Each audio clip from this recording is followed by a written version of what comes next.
नमस्कार जय जगन्नाथ दर्शक बंधु शुभ सकाळ मु लिपुन आपण मानकु स्वागत करुछि लिपुन ओडिया न्यूज को। आज मु आपण पाखकु ओडिशा तथा देश विदेशर 25 टी बछा बछा गुरुत्वपूर्ण खबर नै करि आसीछि। जे खबर गुडिक आपण माने जानिबा निहाती जरूरी, सेति पई भिडियोटी को शेष पर्यंत देखंतु। ता सहित आपण ए न्यूज को केउ जिल्लार देखुछंती हमकु कमेंट माध्यम रे जणातु। आम चैनल रे नुवा करि आसीथिले दया करि चैनल टी को एबे ही सब्सक्राइब कर दियंतु। पाखरे आसुथिबा बेल आइकन को प्रेस कर रखंतु, जहा फल रे भली गुरुत्वपूर्ण खबर आसिले आपण सर्वप्रथमे नोटिफिकेशन जरिया रे पाई परिबे। तेबे डेरी न करी चलंतु आजिर खबर उपरे नजर पकेबा। आजिर प्रथम खबर, आसंदा 25 रु खरा छुट्टी, 22 रु 24 जाए सकाळ स्कूल। आसंदा 25 तारिख रु खरा छुट्टी हेबो।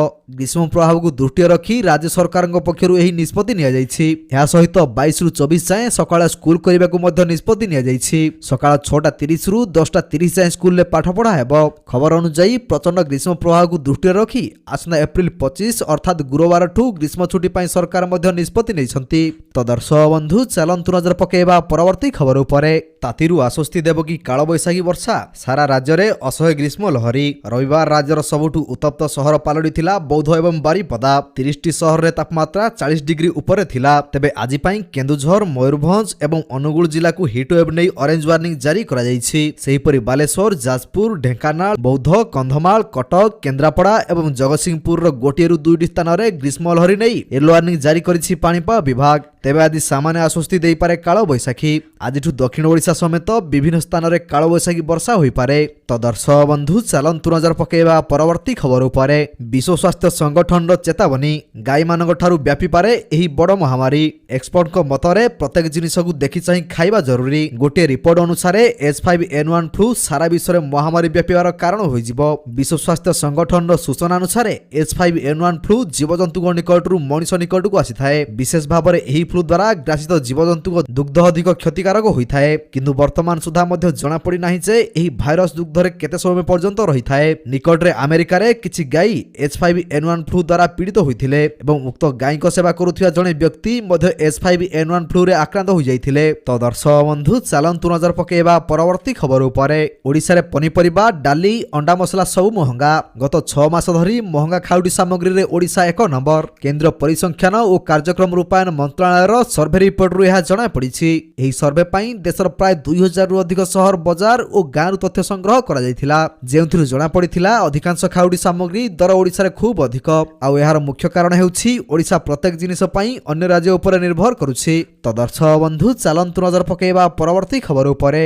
जल्दी करंतु आवेदन, नचेत मिलिबनी 15,000 टंका सह सिलाई मेसिन। जदि आपण मध्य प्रधानमंत्री विश्वकर्मा योजना अधीन रे चालुथिबा मागणा सिलाई मेसिन स्कीम पई आवेदन करिबाकु चाहंती, तेबे हमर एही भिडियोटी को आपण माने शेष पर्यंत देखंतु। महिला मानकु सशक्त तथा आत्मनिर्भरशील करिया पई प्रधानमंत्री मोदी विश्वकर्मा योजना अधीन रे भारत सरकार द्वारा मागणा सिलाई मेसिन योजना आरंभ करा जायथिला। एही स्कीम अनुसार महिला मानकु 15,000 सहायता राशि प्रदान करा जायथाय, जहा द्वारा सेमानक व्यवसाय पई सिलाई मेसिन किबा आनुषंगिक उपकरण किट किनि पारिबे। एही योजना माध्यम रे प्राय 50,000 महिलांकु मागणा सिलाई मेसिन जोगाई दिया जिवो, जहा द्वारा सेमाने घरे बसी आत्मनिर्भरशील होई पारिबे। तो दर्शक बंधु चलंतु नजर पकेबा परवर्ती खबर उपरे।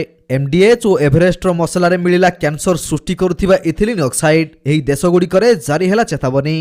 हांगकांग एवं सिंगापुर खाद्य नियामक माने दुईटी बड़ भारतीय मसला ब्रांड MDH एवं एवरेस्ट किछि प्रोडक्ट विषय लोकଙ୍କୁ चेतावनी जारी करिसंती। एथि मध्यरु MDH 3टी एवं एवरेस्ट गोटिए प्रोडक्ट उपरे चेतावनी दिया जायछि। सेथिरे थिबा इथिलिन ऑक्साइड र स्तर अनुमति प्राप्त सीमा ठारू अधिक रहिछि। एहा एक कर्कट सृष्टि करुथिबा उपादान भाव में विवेचना करा जाय। तो दर्शक बंधु चलंतु नजर पकेबा परवर्ती खबर उपरे। खूब शीघ्र आसिबो पीएम किसान योजना रे 17तम किस्ती टंका, जेउथिरे चासी मानकु 2000 टंका लेखाय मिलिबो। वर्तमान पीएम किसान योजना रे अनेक हिताधिकारी माने 17तम किस्ती पई अपेक्षा करिसंती, किंतु कृषक माने चिंता करिवार कोनोसी आवश्यकता नाही। सरकार खूब शीघ्र 17तम किस्ती मुक्ति करिपारंती बोली घोषणा करिसंती। एही समय सरकार EKYC बाध्यतामूलक करिसंती। जेउ कृषक माने EKYC करनाहांती से माने पीएम किसान योजना रे टंका पाइबे नाही। एथि सहित एक खबर मध्य रहिछि, सरकार जून किबा जुलाई रे पीएम କିଷାନରେ 17ତମ କିସ୍ତି ଟଙ୍କା ମୁକ୍ତ କରିବେ କିନ୍ତୁ ଏହାର ଲାଭ ପାଇବା ପାଇଁ କୃଷକମାନେ ନିଶ୍ଚିତ ଭାବରେ ଇକେୱାଇସି କରିବାକୁ ପଡ଼ିବ।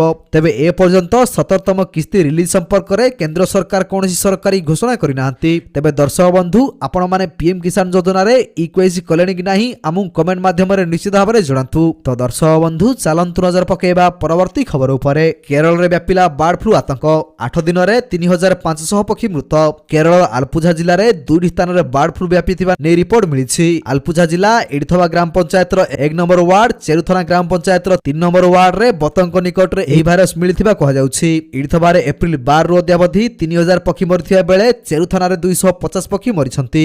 ଅର୍ଥାତ୍ 8 ଦିନରେ ଏଥିଯୋଗୁଁ ପ୍ରାୟ 3500 ପକ୍ଷୀଙ୍କ ଜୀବନ ଗଲାଣି। ତ ଦର୍ଶକ ବନ୍ଧୁ ଚାଲନ୍ତୁ ନଜର ପକାଇବା ପରବର୍ତ୍ତୀ ଖବର ଉପରେ। 1000ରୁ ନେଇ 2 ଲକ୍ଷ ଟଙ୍କା ପର୍ଯ୍ୟନ୍ତ ଦେବେ ସରକାର। ଏମିତି କରନ୍ତୁ ଆବେଦନ ପାଇବେ ଲାଭ।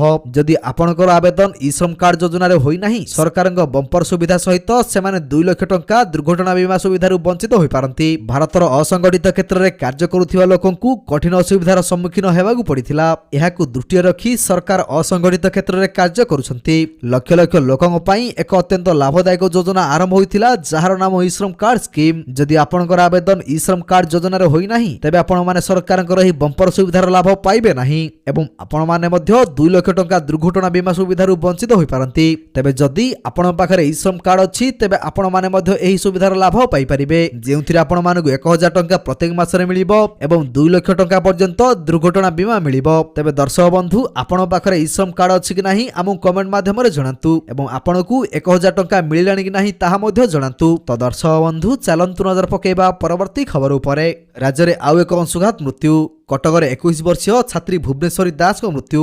ଚଳିତ ବର୍ଷ ରାଜ୍ୟରେ ଅଂଶୁଘାତ ଯୋଗୁଁ ଆଉ ଏକ ମୃତ୍ୟୁ ହୋଇଥିବା ଅଭିଯୋଗ ହୋଇଛି। ମୃତକଙ୍କ ପରିଚୟ 21 ବର୍ଷୀୟ ଛାତ୍ରୀ ଭୁବନେଶ୍ୱରୀ ଦାସ। କଟକ ସିଟି କଲେଜରେ ସେ ଛାତ୍ରୀ ବୋଲି ଜଣାପଡ଼ିଛି। ତାଙ୍କ ବାପାଙ୍କ ନାମ ଜ୍ୟୋତିଭୂଷଣ ଦାସ, ଘର କାଜିଡିହ। କଟକରେ ଏହା ପ୍ରଥମ ଅଂଶୁଘାତ ଜନିତ ମୃତ୍ୟୁ ହୋଇଥିବା ଅଭିଯୋଗ ହୋଇଥିବା ବେଳେ ରାଜ୍ୟରେ ଏହା ଦ୍ୱିତୀୟ। ପାଣିପାଗ ବିଭାଗର ରିପୋର୍ଟ ଅନୁଯାୟୀ ଗତକାଲି କଟକରେ ସର୍ବାଧିକ ତାପମାତ୍ରା 40 ଡିଗ୍ରୀ ରେକର୍ଡ କରାଯାଇଥିଲା। ତ ଦର୍ଶକ ବନ୍ଧୁ ଚାଲନ୍ତୁ ନଜର ପକାଇବା ପରବର୍ତ୍ତୀ ଖବର ଉପରେ। ପୂର୍ବତନ କର୍ମଚାରୀଙ୍କ ସମେତ ପେନସନଭୋଗୀଙ୍କ ପାଇଁ ରିଲିଫ ଖବର ଅଛି। ମହଙ୍ଗା ଭତ୍ତା ବକେୟା ଟଙ୍କାକୁ ନେଇ ଆସିଲା ବଡ଼ ଖବର। ପ୍ରକୃତରେ ପେନସନଭୋଗୀଙ୍କ ବକେୟା ଗତ ମାସରେ ପ୍ରଦାନ କରାଯାଇଥିଲା, କିନ୍ତୁ ବର୍ତ୍ତମାନ ରାଜ୍ୟ କର୍ମଚାରୀ ଏବଂ ପେନସନଭୋଗୀମାନେ ଏହି ସୁବିଧା ପାଇବେ। ବାସ୍ତବରେ ଏପ୍ରିଲ 1 ତାରିଖଠୁ ରାଜ୍ୟର ସରକାରୀ କର୍ମଚାରୀ ଏବଂ ପେନସନଭୋଗୀଙ୍କୁ ମହଙ୍ଗା ଭତ୍ତା କିସ୍ତି ପ୍ରଦାନ କରାଯିବ। କର୍ମଚାରୀ ଏବଂ ପେନସନଭୋଗୀଙ୍କ ମହଙ୍ଗା ଭତ୍ତା ସରକାରଙ୍କ ଦ୍ୱାରା 4% ବୃଦ୍ଧି କରାଯାଇଥିଲା। ନିର୍ବାଚନ ପୂର୍ବରୁ ଏହା ଘୋଷଣା କରାଯାଇଥିଲା ଏବଂ ଏହାର ହିସାବ ଏହି ମାସରୁ କରାଯିବ। ମେ ମାସରୁ ସେମାନଙ୍କୁ ଏହି ସୁବିଧା ଦିଆଯିବ। ମହଙ୍ଗା ଭତ୍ତା ମଧ୍ୟ ଉପଲବ୍ଧ। ମେ 1 ତାରିଖରୁ କର୍ମଚାରୀମାନଙ୍କୁ ଦିଆଯାଇଥିବା ଦରମା ସହିତ ସେମାନଙ୍କ ମହଙ୍ଗା ଭତ୍ତା ମଧ୍ୟ ସେମାନଙ୍କ ପାଇଁ ଉପଲବ୍ଧ ହେବ। ତ ଦର୍ଶକ ବନ୍ଧୁ ଚାଲନ୍ତୁ ନଜର ପକାଇବା ପରବର୍ତ୍ତୀ ଖବର ଉପରେ। ରଥଯାତ୍ରା ପ୍ରଥମ ସମନ୍ୱୟ ବୈଠକ। ଚିନ୍ତା ବଢ଼ାଇଲା ରଥକାଠ ଅଭାବ, ମିଳୁନି ଫାଶୀ ଧୌରା କାଠ। ବିଶ୍ୱ ପ୍ରସିଦ୍ଧ ରଥଯାତ୍ରା ପାଇଁ ରଥକାଠ ଅଭାବ ଚିନ୍ତା ବଢ଼ାଇ ଦେଲାଣି। ଗତ କିଛି ବର୍ଷ ହେବ ଫାଶୀ କାଠର ଘୋର ଅଭାବ ଦେଖାଦେଇଛି। ଚଳିତ ବର୍ଷ ବି ସମାନ ସମସ୍ୟା। ସେପଟେ ବୋଝ ଉପରେ ନଳିତା ବିଡ଼ା ଭଳି ଧୌରା କାଠ ବି ସମସ୍ୟା ସୃଷ୍ଟି କଲାଣି। ଅଧିକାଂଶ ଧୌରା ଗଛ ପୋଲା ପଡ଼ୁଛି। ଏଭଳି ସ୍ଥିତିରେ ରଥକାଠ ପାଇଁ ଆବଶ୍ୟକ କାଠ ଯୋଗାଡ଼ କରିବା ବନ ବିଭାଗ ପାଇଁ କଷ୍ଟ ହୋଇପଡ଼ିଛି। ଆଜି ରଥଯାତ୍ରା ପ୍ରଥମ ସମନ୍ୱୟ ବୈଠକରେ ଏହାକୁ ନେଇ ଉଦ୍ବେଗ ପ୍ରକାଶ ପାଇଛି। ରଥକାଠର ଅଭାବ ପୂରଣ ପାଇଁ ଏହା ଖସଡ଼ା ପ୍ରସ୍ତୁତ କରିବାକୁ କୁହାଯାଇଛି। ତ ଦର୍ଶକ ବନ୍ଧୁ ଚାଲନ୍ତୁ ନଜର ପକାଇବା ପରବର୍ତ୍ତୀ ଖବର ଉପରେ। ଆହୁରି ବଢ଼ିବ ତାତି, ଏପ୍ରିଲଠୁ ଅଧିକ କଲବଲ କରିବ ମେ। ଘରୁ ବାହାରିବା ହୋଇଯିବ ମୁସ୍କିଲ। ପ୍ରଚଣ୍ଡ ଗ୍ରୀଷ୍ମ ପ୍ରବାହ ଯୋଗୁଁ ତ୍ରାହି ତ୍ରାହି ଡାକିବେ ଲୋକେ। ଏପରି ଆଗୁଆ ସତର୍କ ସୂଚନା ଜାରି କରିଛି ଭାରତୀୟ ପାଣିପାଗ ବିଭାଗ। ଭୁବନେଶ୍ୱର ଆଞ୍ଚଳିକ ପାଣିପାଗ କେନ୍ଦ୍ରର ପାଣିପାଗ ବିଜ୍ଞାନୀ ଉମାଶଙ୍କର ଦାସ ଟ୍ୱିଟ୍ କରି କହିଛନ୍ତି ଯେ ମେ ମାସରେ ପ୍ରଚଣ୍ଡ ଗ୍ରୀଷ୍ମ ପ୍ରବାହ ଲାଗି ରହିବ। ସବୁ ବର୍ଷ ଅପେକ୍ଷା ଚଳିତ ମେ ମାସରେ ତାତି ଅଧିକ ରହିବ। ତ ଦର୍ଶକ ବନ୍ଧୁ ଚାଲନ୍ତୁ ନଜର ପକାଇବା ପରବର୍ତ୍ତୀ ଖବର ଉପରେ। ମେ 1ରୁ ପର୍ଯ୍ୟଟକଙ୍କ ପାଇଁ ବନ୍ଦ ରହିବ ଭିତରକନିକା। ବଉଳା କୁମ୍ଭୀରଙ୍କ ଏନ୍ତୁଡ଼ିଶାଳା ଭାବେ ପରିଚିତ ବିଶ୍ୱ ପ୍ରସିଦ୍ଧ ଭିତରକନିକା ଜାତୀୟ ଉଦ୍ୟାନ ଆସନ୍ତା ମେ 1ରୁ ଜୁଲାଇ 31 ତାରିଖ ପର୍ଯ୍ୟନ୍ତ ପର୍ଯ୍ୟଟକଙ୍କ ପାଇଁ ବନ୍ଦ ରହିବ। ଏବେ କୁମ୍ଭୀର ପ୍ରଜନନ ଋତୁ ଆରମ୍ଭ ହୋଇଥିବାରୁ ନଦୀ ନାଳମାନଙ୍କରେ କୁମ୍ଭୀରମାନେ ବସା ବାନ୍ଧି ଅଣ୍ଡା ଦେବେ। ସେମାନେ ଅଣ୍ଡା ଦେବା ପ୍ରକ୍ରିୟାରେ ବାଧା ନ ଉପୁଜିବା ପାଇଁ ରାଜନଗର ବନଖଣ୍ଡ ପକ୍ଷରୁ ଏହି 3 ମାସ ଭିତରକନିକା ଜାତୀୟ ଉଦ୍ୟାନକୁ ବନ୍ଦ ରଖାଯିବା ପାଇଁ ନିର୍ଦ୍ଦେଶ ଜାରି କରାଯାଇଛି। ସୂଚନାଯୋଗ୍ୟ ଯେ ମା କୁମ୍ଭୀରମାନେ ଅଣ୍ଡା ଦେଇ ସାରିବା ପରେ ଏହାକୁ ସୁରକ୍ଷା ଦେବା ପାଇଁ ସେଠାରେ ଜଗି ରହିଥାଏ। ତ ଦର୍ଶକ ବନ୍ଧୁ ଚାଲନ୍ତୁ ନଜର ପକାଇବା ପରବର୍ତ୍ତୀ ଖବର ଉପରେ। एप्रिल 25 रे सोनपुर आसिबे केंद्र गृहमंत्री अमित शाह। आसंता एप्रिल 25 तारिख रे केंद्र गृहमंत्री अमित शाह ओडिशा आसिबे। से सही दिन सोनपुर रे जनसभा को संबोधन करिवे।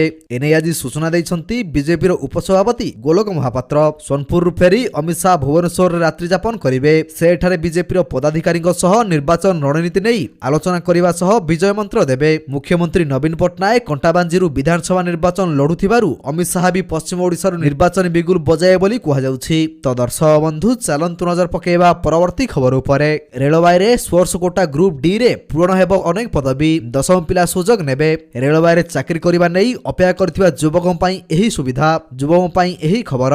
रेलवाई रे स्पोर्ट्स कोटा ग्रुप डी रे खाली रहिछि अनेक पदवी। अनेक उत्तर रेलवाई पक्षरु एक नूतन विज्ञप्ति जारी करा जाइछि। 10म पास करथिबा युवक माने एहार सुजोग नै पारिबे। एही नियुक्ति माध्यम रे weight lifting man, football man, athletic, boxing, hockey आदि रे अनेक पदवी पूर्ण हेबो। तो दर्शक बंधु चलंतु नजर पकेबा परवर्ती खबर उपरे। आवासीय कोठा को इस्राएल टार्गेट। 6 पिलांग समेत 9 पालेस्टाइनियों को मृत्यु। सुधुरुनी मध्यप्राच्यर स्थिति क्रमागत उत्तेजना वृद्धि पाउछि। मास मास धरी इस्राएल एवं हमास मध्य युद्ध लागि रहिछि। एभली समय दक्षिण गाजा सहर एक घर उपरे इस्राएल एयर स्ट्राइक करिछि। एही हमला रे अति कम रे 9 जनकर मृत्यु घटिछि। गाजा हॉस्पिटल अधिकारी माने यह दाबी करिसंती। गाजा सिविल डिफेंस अधिकारी अनुसार शुक्रवार विलंबित राति रे राफा सहर पश्चिमी तेल सुल्तान अंचल रे एक आवासीय घर को टार्गेट करा जायथिला। तो दर्शक बंधु चलंतु नजर पकेबा परवर्ती खबर उपरे। महिला हाथ में राजधानी 113 पार्क। राजधानी भुवनेश्वर रे वन विभाग अधीन 7 रु अधिक उद्यान रही। भुवनेश्वर उन्नयन कर्तृपक्ष पाखापाखि 60 छोट बड़ पार्क दायित्व तुलाउछि। मात्र राजधानी महिला माने भुवनेश्वर महानगर निगम शताधिक मिनी पार्क रक्षणाबेक्षण करुछंती। सहरांचल आर्थिक अनग्रसर महिला को रोजगारक्षम करने पई मुख्यमंत्री कर्मता पत्र अभियान आरंभ होइथिबा बेले राज्यर विभिन्न सहरांचल रे महिला माने एथिरे शामिल हेउछंती। तो दर्शक बंधु चलंतु नजर पकेबा परवर्ती खबर उपरे। गाड़ी टांकी भर्ती करने पूर्व जानतु पेट्रोल एवं डीजेल मूल्य। किछि सहर गुड़िक पेट्रोल और डीजेल मूल्य स्थिर रही बेले किछि सहर रे दाम अपरिवर्तित रही। भुवनेश्वर रे पेट्रोल दर 101 टंका 6 पैसा होइछि। डीजेल दर 92 टंका 64 पैसा को ह्रास पाइछि। तेबे दिल्ली रे पेट्रोल दर 94 टंका 72 पैसा को ह्रास पाइथिबा बेले डीजेल दर 87 टंका 62 पैसा को ह्रास पाइछि। तो दर्शक बंधु चलंतु नजर पकेबा परवर्ती खबर उपरे। युद्ध तेजिबा सह आहुरी चमकिबो सुना। 3 मासरे दर 15% महंगा। गत 3 मासरे 15% रु अधिक महंगा होइछि सुना। 2024 आरंभरु यह सबुठारु उत्तम प्रदर्शनकारी आसेट क्लास भाबे उभा होइछि। गत 3 मासरे क्षिप्र बेगरे बढ़िछि सुना दर। दिनो दिन नुआ रेकर्ड जोड़ी चलिछि एही हळदिया धातु। संप्रति ईरान एवं इस्राएल मध्य युद्ध तेजुथिबा बेले सुनार चमक आहुरी बढ़ियो बोली मत दैछंती बाजार विशेषज्ञ। तो दर्शक बंधु चलंतु नजर पकेबा परवर्ती खबर उपरे। नुआपड़ारे पुणी बाघ आतंक। नुआपड़ारे धर्मबंधा सेक्शन पंडरीपानी बीट रो सिलियारी बाहर गाँ रे बाघ आतंक देखा मिली। गाँव गोकुल बरिया बलद निकट जंगल को चोरिया जाइथिबा बेले कलरबतरिया बाघ बलद को आक्रमण कर मारी देथिबा जणा पड़िछि। खबर पाई वन विभाग घटनास्थल में पहुंची मृत बलद को उद्धार करने सह ग्रामवासी को सतर्क रहिबा सचेतन करिथिबा नुआपड़ा रेंजर आलोक माझी सूचना दैछंती। तो दर्शक बंधु चलंतु नजर पकेबा परवर्ती खबर उपरे। तो दर्शक बंधु प्रत्येक दिन एपरी सकाळर गुरुत्वपूर्ण खबर गुड़िक देखा आम चैनल को सब्सक्राइब कर दियंतु। कहीं प्रत्येक दिन एपरी बछा बछा खबर गुड़िए आम आपण नहीं कर आसुछु। जार अपडेट आपण माने आम चैनल माध्यम पाई परिबे। तेणु चैनल को सब्सक्राइब करी बेल आइकन को प्रेस करने जमार भूलु नहीं। वीडियो टी शेष पर्यंत देखिथिबारु आपन को बहुत बहुत धन्यवाद। जय जगन्नाथ।